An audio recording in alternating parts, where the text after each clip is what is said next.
एक वक्त था जब देश में नारा गूंजता था, हम दो हमारे दो। लेकिन अब तस्वीर बदलती दिख रही है।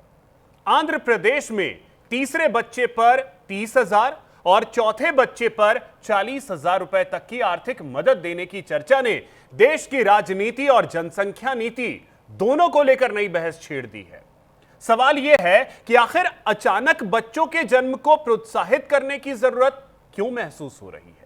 क्या यह सिर्फ घटती जनसंख्या दर को बढ़ाने की कोशिश है या इसके पीछे 2026 के बाद होने वाले परिसीमन का बड़ा राजनीतिक गणित छिपा है? दरअसल दक्षिण भारत के कई राज्यों ने वर्षों तक जनसंख्या नियंत्रण नीति को सफलतापूर्वक लागू किया। नतीजा यह हुआ कि वहां की जनसंख्या वृद्धि दर उत्तर भारत के मुकाबले काफी कम हो गई। लेकिन अब डर इस बात का है कि अगर लोकसभा सीटों का परिसीमन नई जनसंख्या के आधार पर हुआ तो कम जनसंख्या वाले राज्यों की सीटें घट सकती हैं और ज्यादा आबादी वाले राज्यों को फायदा मिल सकता है। ऐसे में क्या जनसंख्या अब सिर्फ सामाजिक मुद्दा नहीं बल्कि राजनीतिक ताकत तय करने का हथियार बनती जा रही है? क्या सरकारें अब लोगों से ज्यादा बच्चे पैदा करने की अपील करेंगी? क्या जनसंख्या नियंत्रण की पुरानी सोच अब बदल रही है? और क्या आने वाले वर्षों में देश की राजनीति जनसंख्या के आंकड़ों के इर्द गिर्द घूमेगी?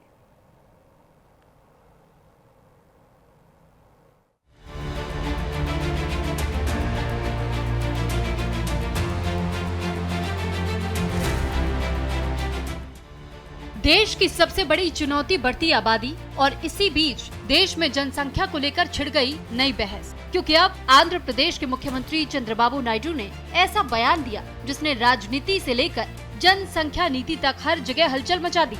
एक समय था जब सरकारें कहती थी हम दो हमारे दो, लेकिन अब सवाल उठ रहा है, क्या भारत में घटती जन्म दर भी चिंता बनती जा रही है? आखिर क्यों चंद्रबाबू नायडू ज्यादा बच्चे पैदा करने की बात कह रहे हैं? दरअसल आंध्र प्रदेश के मुख्यमंत्री एन चंद्रबाबू नायडू ने राज्य में घटती जन्म दर को नियंत्रित करने और जनसंख्या बढ़ाने के लिए एक बड़ा ऐलान किया है। नई नीति के तहत सरकार तीसरे बच्चे के जन्म पर परिवार को 30,000 और चौथे बच्चे के जन्म पर 40,000 की नकद प्रोत्साहन राशि देगी।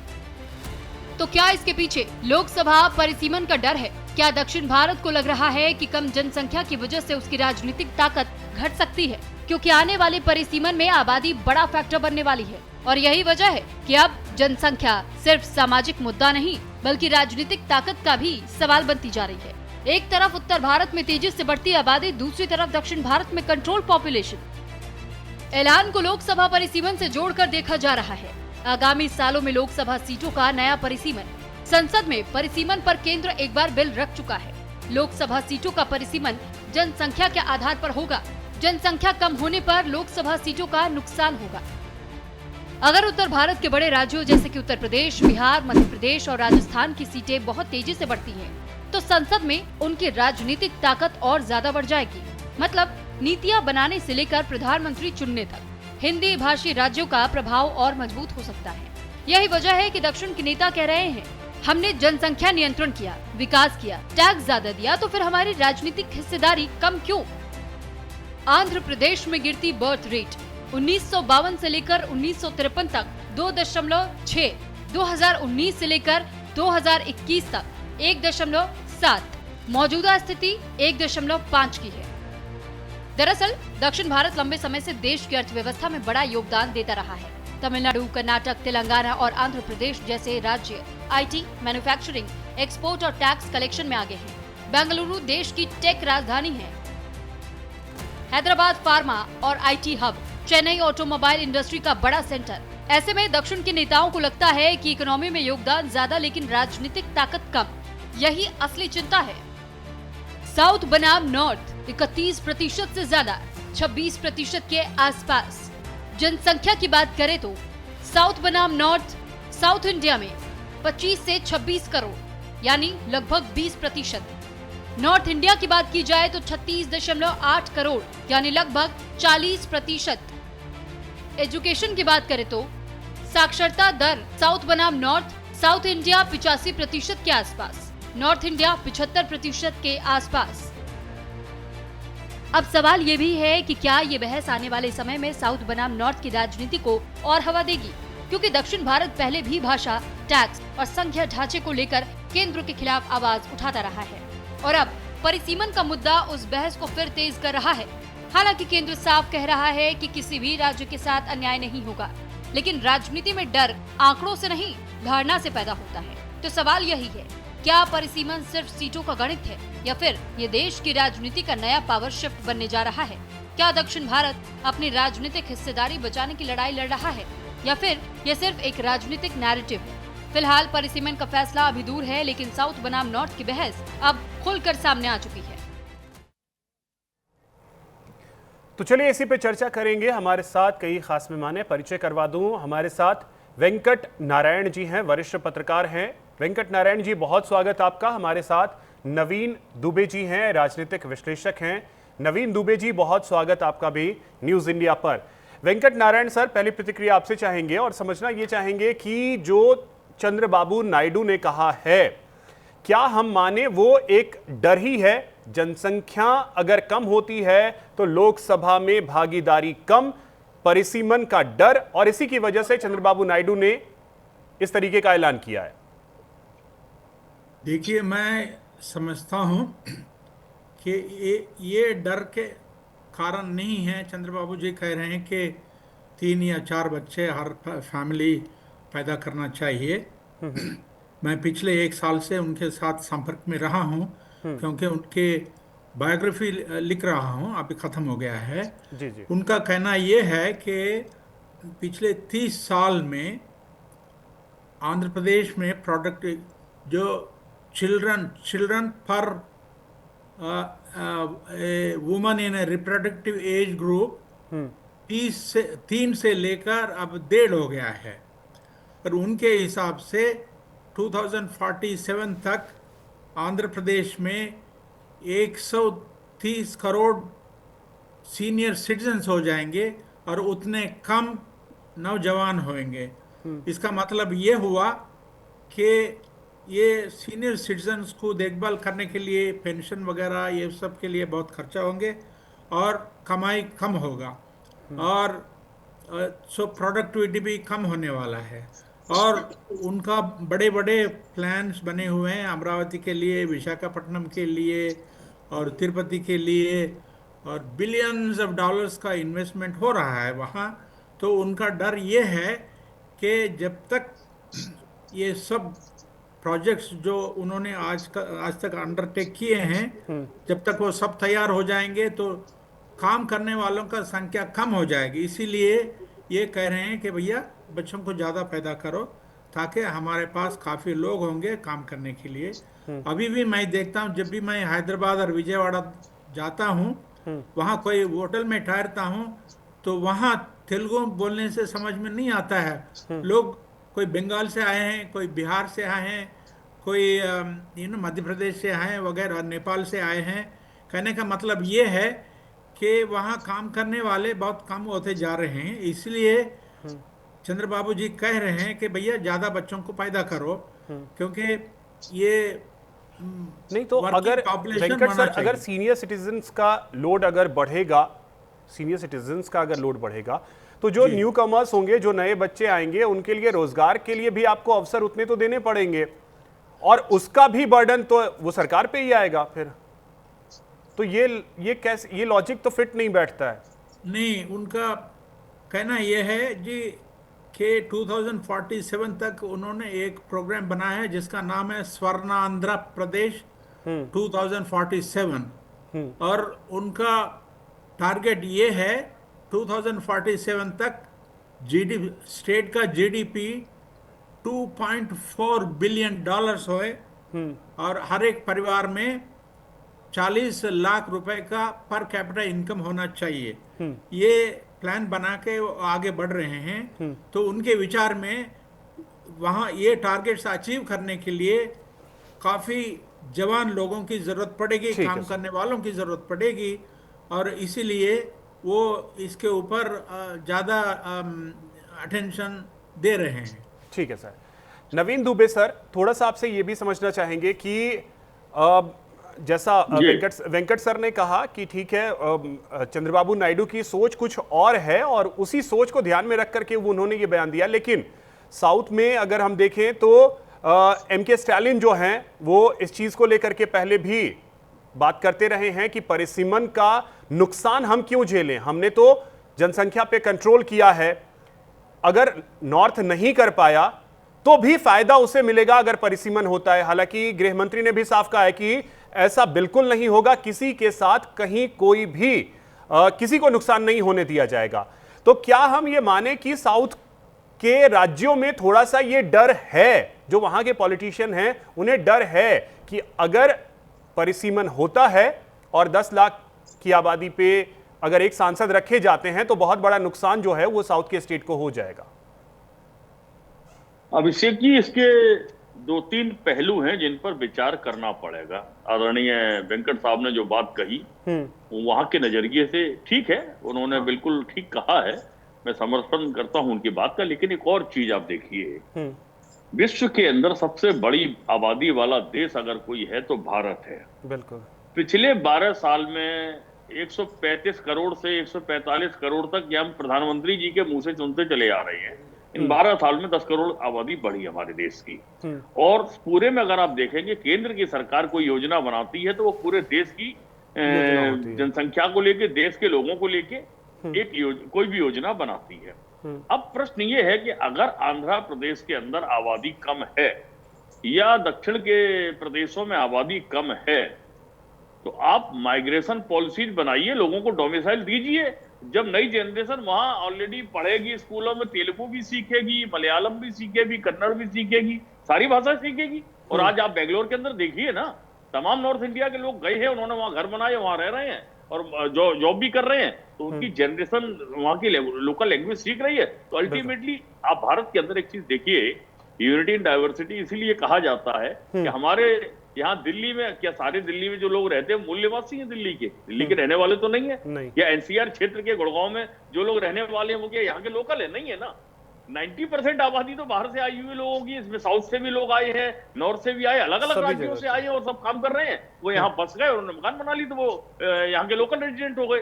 अब प्रश्न ये है कि चंद्रबाबू नायडू को ये देखना चाहिए कि देश पर ऑलरेडी इतना बड़ा बोझ है जनसंख्या का, जिसको कम करने के उपाय उनको सुझाने चाहिए।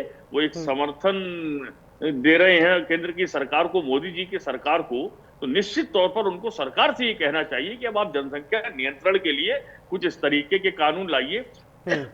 यही जो योजना वो दे रहे हैं 30,000 और 40,000, 3 बच्चों और 4 बच्चों वाली, माइग्रेशन करने वालों को बुलाइए ना अपने यहाँ। तमाम राज्यों में लोग ऐसे हैं, पढ़े लिखे लोग बुलाइए। मैं नहीं कहता हूँ कि आप लेबर क्लास को बुलाइए, एजुकेटेड लोगों को बुलाइए, आपके पास अच्छा इंफ्रास्ट्रक्चर है, नो डाउट। और दूसरा फैक्टर आता है अभिषेक जी, ये जो परिसीमन वाला, देखिए ऐसा है, मैं अगर शब्दों में तुलना करूं तो अगर आपके सामने एक क्वालिफाइड व्यक्ति बैठा हुआ है जो IIM से मैनेजमेंट की पढ़ाई करके आया है, एक किसी प्राइवेट नॉर्मल से इंस्टीट्यूट से आया है, MBA करके आया है, और एक नॉर्मल ग्रेजुएट है, तो तीनों का जो वेटेज होगा वो अलग अलग होगा।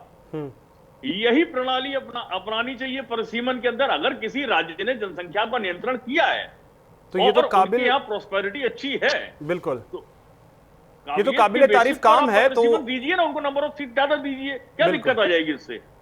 जनसंख्या को बेस आप क्यों मान रहे हैं? कैटल भारत के अंदर तो कई लोगों ने कहा, मैं तो ना, जी बोलिए ना जी। हाँ, मैं यही कह रहा था कि देखिए ऐसा है कि आप सोना और चांदी को एक भाव में नहीं तोल सकते। बड़ी सिंपल सी सरल भाषा में कहूंगा, और कहावत चलती है, मैं वो नहीं बोलूंगा। सोना और चांदी को एक तराजू में नहीं तोल सकते हैं। बिल्कुल यही चीज है कि अगर जिन राज्यों ने इस चीज को मेंटेन, केरल बहुत अच्छा है, साक्षरता में 100% है उनके यहाँ, तमिलनाडु ने अच्छा मेंटेन किया, कर्नाटक ने किया, आंध्रा ने किया, तेलंगाना ने किया। अगर इन राज्यों ने किया है तो उनको इस बेसिस पर आप सीटें कम नहीं दे सकते। नहीं साहब, आपके यहाँ जनसंख्या कम है इसलिए आपकी लोकसभा में सीटें कम, बिल्कुल चाहिए। उनके यहाँ पर कैपिटा इनकम कितनी है, उनकी फ्यूचर प्लानिंग कितनी है, उनका ब्लूप्रिंट कैसा, उन्होंने डिलीवर क्या किया अपनी जनता को, उसके बेसिस पर उनकी छोटी लोकसभा दीजिए, लेकिन नंबर ऑफ सीटों को ज्यादा देनी पड़ेंगी आपको। आप ये कहेंगे नहीं साहब बिहार और यूपी में।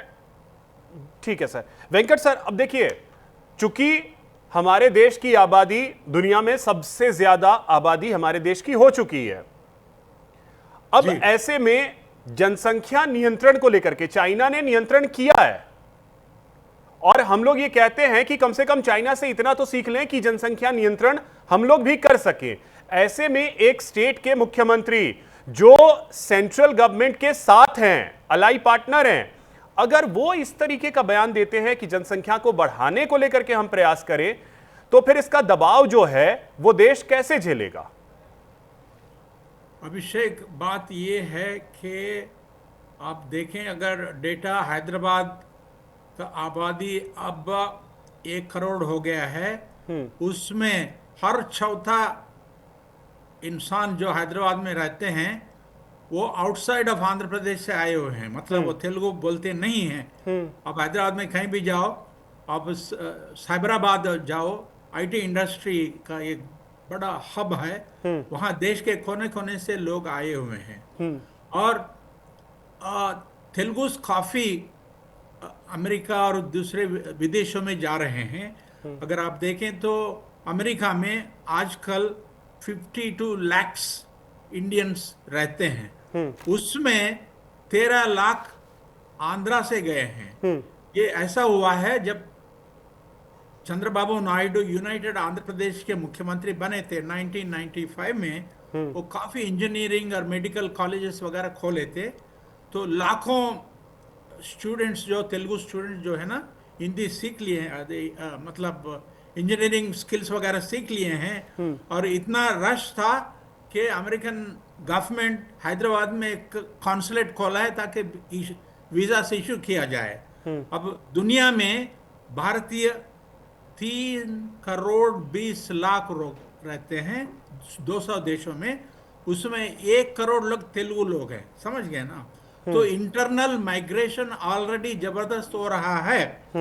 और हैदराबाद का खूबी यह है क्योंकि निज़ाम से 200-250 साल राज किए थे, इसलिए वहाँ उर्दू बोलते हैं या हिंदुस्तानी बोलते हैं। भारत के कोई भी जगह से आप हैदराबाद जाएं, वहाँ किसी से बात करने में कोई प्रॉब्लम नहीं होगी, समझ गए ना? लेकिन तो सर हम लैंग्वेज पे इतना फोकस क्यों? लैंग्वेज के लिए क्या समस्या, मतलब ये थोड़ा सा मेरी समझ से परे हो रहा है। अगर हम जनसंख्या पे आएंगे तो फिर लैंग्वेज को थोड़ा सा इग्नोर तो साइड तो करना पड़ेगा। अब जैसा आपने कहा कि हैदराबाद में 4 में से 1 जो है वो आउटसाइडर है, तो क्या दिक्कत है? और इवन आप देखिए वेंकट सर, मैं खुद ही हैदराबाद में रहा हूं, 4-4.5 साल मैं खुद ही हैदराबाद में रहा हूं। अच्छा, लैंग्वेज को लेकर के थोड़ी बहुत दिक्कतें आती हैं।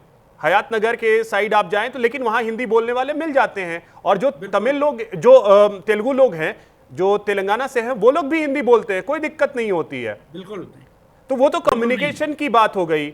लेकिन जो लोग वहां रह रहे हैं, अब बाकायदा वहां के हो गए हैं, आप ये मानिए कि आउटसाइडर अब है नहीं, उनके वोटर कार्ड भी वहां के बन चुके हैं। हो सकता है, बिल्कुल। या लेकिन इसका प्रॉब्लम इंटरनल माइग्रेशन का नहीं है अभिषेक। वहां उनका कहना यह है कि हमारा संख्या कम होती जा रही है क्योंकि काफ़ी तेलुगु लोग, मैं ये बताऊं आपको, अब आंध्रा का पॉपुलेशन 5 करोड़ है, तेलंगाना का 4 करोड़ है, और 1 करोड़ तेलुगु लोग ये दोनों प्रदेशों से बाहर भारत में रहते हैं, और ये 3 करोड़ 20 लाख हिंदुस्तानी जो 200 देशों में रहते हैं, उसमें 1 करोड़ तेलुगु लोग हैं। क्योंकि ये आईटी स्किल्स और मेडिकल फैसिलिटी ये सब सीख लिए हैं, इसलिए दुनिया में कहीं भी जाएं वो जाते हैं। तो चंद्रबाबू नायडू का विचार ये है कि जो प्लान्स वो बना रहे हैं तो उसको मेंटेन करने के लिए काफ़ी लोगों की ज़रूरत पड़ेगी, इसलिए वो ये कह रहे हैं कि भैया 3 या 4 बच्चों को पैदा करो। तो लेकिन उसके लिए अभी नवीन सर को भी आपने सुना होगा, उन्होंने तो कहा कि डोमिसाइल दीजिए दूसरे राज्यों से, अगर लेबर क्लास नहीं चाहिए मत ले जाइए, लेकिन जो लोग सक्षम हैं, और ऐसा नहीं है कि हिंदुस्तान में नॉर्थ में लोग सक्षम नहीं हैं, नॉर्थ ईस्ट में सक्षम नहीं हैं, या वेस्ट साइड अगर हम चले जाएं वहां सक्षम नहीं है, अगर वो जाकर के तेलंगाना में, जबकि आपको यह भी पता होगा कि राजस्थान से बड़ी संख्या में लोग जो हैं वो तेलंगाना में रहते हैं, बड़ी आबादी है राजस्थान की वहां। बिल्कुल, बात यह है कि जब कोविड हुआ था तो जो बिहार और दूसरे जगह से सब लोग हैदराबाद से भाग गए थे, इतना परेशानी हो गई थी, वहाँ काम करने वाले नहीं थे वगैरह, वो उसके लिए उस कारण वहाँ का प्रोडक्टिविटी वगैरह काफ़ी तकलीफें हुए हैं। तो इसमें ऐसी कोई प्रॉब्लम नहीं है। और सिर्फ स्किल्ड मैन पावर ही उधर ले जाने के लिए ऐसे कोई बात नहीं है, नहीं, कोई भी वहाँ जा सकता है। एक मैंने वो बात कही बस। ठीक है अभिषेक, तो इनका कहना ये है, मेरे ख्याल से क्वांटम वॉली बन रहा है अमरावती में, और गूगल विजयवाड़ा में सॉरी विशाखापट्टनम में $15 बिलियन इन्वेस्ट कर रहा है। तो पढ़े लिखे लोगों की स्किल्स की जरूरत है, बिल्कुल। और इसीलिए वो सोच रहे हैं कि यहाँ काफी लोग होना चाहिए। तो इंटरनल माइग्रेशन तो तो सवाल है ही नहीं, वो वही तो तो जाते वेंकट हैं। सर मैं ये कह रहा हूं, हिंदुस्तान में लोगों की कमी नहीं है, स्किल्ड लोगों की भी बिल्कुल कोई नहीं कमी है। नहीं है। और अगर चंद्रबाबू नायडू एक प्रयास ये भी करें, जो आउट ऑफ इंडिया रहते हैं, जैसा आपने कहा कि करोड़ के करीब जो तेलुगु लोग हैं वो रहते हैं, अगर एक प्रयास ये किया जाए कि हम उन्हें खींच करके वापस लाएं, कुछ लोगों को माइग्रेट वहां से वापस करवाएं, हम उन्हें उस तरीके का इंफ्रास्ट्रक्चर दें जो सुविधा उन्हें वहां मिलती है अगर इंडिया में मिलेगी, वो वापस आना चाहेंगे। इसके विषय में क्यों नहीं सोचा जाता नवीन जी? इसके विषय में क्यों नहीं सोचा जाता कि जो वहां है, अगर हम उन्हें ये फैसिलिटी जो उन्हें वहां मिलती है यहां हम दें, वो वापस आएंगे। हम आबादी बढ़ाने की दिशा में क्यों सोचने लगते हैं, जबकि हम लगातार बचपन से सुनते आए हैं हम दो हमारे दो, क्योंकि हमारे देश की आबादी बहुत तेजी से बढ़ी है। नहीं अभिषेक जी, उसके दो कारण है। देखिए ऐसा है, फॉरेन कंट्रीज में, चाहे यूएस में लोग रह रहे हो, यूएई में रह रहे हो या अन्य कंट्रीज में रह रहे हो, वहां उनको एक लाइफस्टाइल मिल रहा है, एक अच्छा पे आउट मिल रहा है, एक सिक्योरिटी ऑफ जॉब। ये तीन चीजें बड़ी महत्वपूर्ण होती हैं किसी के भी लिए। भारत के अंदर आने के बाद, हैदराबाद के अंदर या कहीं भी आप चले जाइए, सिक्योरिटी ऑफ जॉब बिल्कुल नहीं है, ये स्वीकार करना पड़ेगा। दूसरी चीज आती है स्टेबिलिटी ऑफ इकोनॉमी, वो नहीं है हमारे यहाँ भारत में।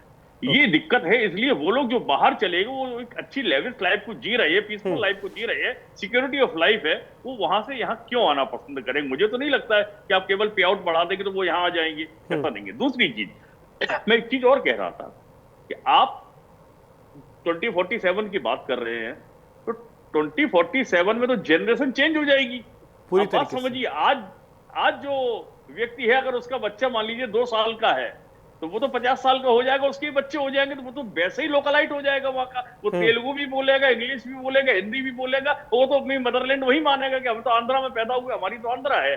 बिल्कुल। तब उसमें दिक्कत कहां आ रही है भाई? आप अनावश्यक अगर नहीं नवीन जी, आपने अगर ट्रैवल किया होगा, हैदराबाद जरूर गए होंगे, वहां बड़ी संख्या में लोग, बड़ी संख्या में राजस्थान के लोग जो हैं वो वहां के लोकल हो गए हैं, और उनके बच्चे, हाँ जो लोग ट्रैवल करके गए थे वो नहीं, लेकिन उनके बच्चे तेलुगु बोलते हैं, और इवन अच्छा तेलुगु बोलते हैं। मैं आपको बता रहा हूं, मैंने हैदराबाद, विशाखापट्टनम, विजयवाड़ा, ये सारे शहर घूमे हुए हैं। एक जमाने में हम लोग जाया करते थे, और मैं अभी भी बता रहा हूं कि वहां की प्लाईवुड इंडस्ट्री, आप अगर हैदराबाद से आओ तो प्लाईवुड इंडस्ट्री में आप देख लीजिएगा, 90% आपको राजस्थान के लोग मिलेंगे, गुजरात के लोग मिलेंगे। हाँ। लकड़ी के ट्रेड में पूरे आंध्र प्रदेश और तेलंगाना में मैं गारंटी के साथ कह सकता हूं कि टोटल गुजरात आपको मिलेगा। तो भारत एक गुलदस्ता है, सब तरीके के फूलों का समावेश, आंध्र प्रदेश को भी वैसा ही रहना चाहिए। मुझे लगता है इस तरीके के थॉट प्रोसेस को अगर आप इंक्रीज ऑफ पॉपुलेशन अपने राज्य में करेंगे तो कहीं ना कहीं उसका इंपैक्ट देश के ऊपर आएगा। तो देश अभी इस स्थिति में नहीं है कि इतनी बड़ी पॉपुलेशन के लोड को बियर कर सके। हमको इस पर पॉलिसी बनानी चाहिए। मैं समझता हूं चंद्रबाबू नायडू जी को यह बोलना चाहिए कि प्रधानमंत्री जी, जनसंख्या नियंत्रण के लिए कानून लाइए, और जनसंख्या नियंत्रण बहुत जरूरी है। अगर आप कंट्रोल नहीं करेंगे तो आपकी सारी प्रोडक्टिविटी एक तरफ, और ये जो बर्डन आपके ऊपर आ रहा है पब्लिक का, ये आप बर्दाश्त करें। इक्विजेशन बैठेगा ही नहीं कहीं भाई। प्रोडक्शन वर्सेस कंजम्पशन में तो एक इक्वेशन चाहिए ना। तो कैसे लाएंगे आप जब तक आप पॉपुलेशन कंट्रोल नहीं करेंगे? हमें चाइना से ये सीखना होगा। बिल्कुल वेंकट सर, देखिए वही है, क्योंकि पॉपुलेशन को कंट्रोल करना अभी बहुत जरूरी है, और ऐसे में पॉपुलेशन बढ़ाने के विषय में सोचना ये थोड़ा सा इशारा उसी तरफ करता है कि वो डर तो नहीं बैठा है, जो भी साउथ इंडिया के पॉलिटिशियंस हैं उनके दिमाग में वो डर तो नहीं है। नहीं, मेरे ख्याल से चंद्रबाबू नायडू जो एनडीए का अलायंस पार्टनर है, और इसी कारण मतलब प्रधानमंत्री और बीजेपी का राज चल रहा है, उनका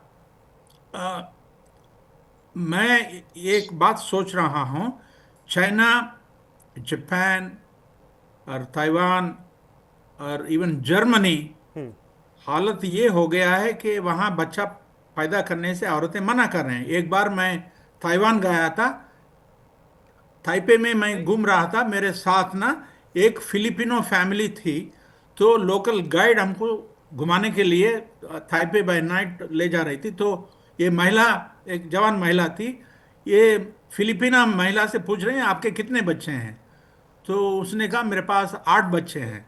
तो उसने कहा माय गॉड, 5 साल आप प्रेग्नेंट थी, what a waste of time. Sir वो हिंदुस्तान में भी कई उस तरीके के पर्सनल चीजों को लेकर के हैं बहुत सारे। नवीन सर, वक्त मेरे पास इतना ही है और वेंकट सर, वक्त मेरे पास इतना ही है। बहुत शुक्रिया आप दोनों का हमारे साथ जुड़ने के लिए और बातचीत करने के लिए। फिलहाल इतना ही, नमस्कार।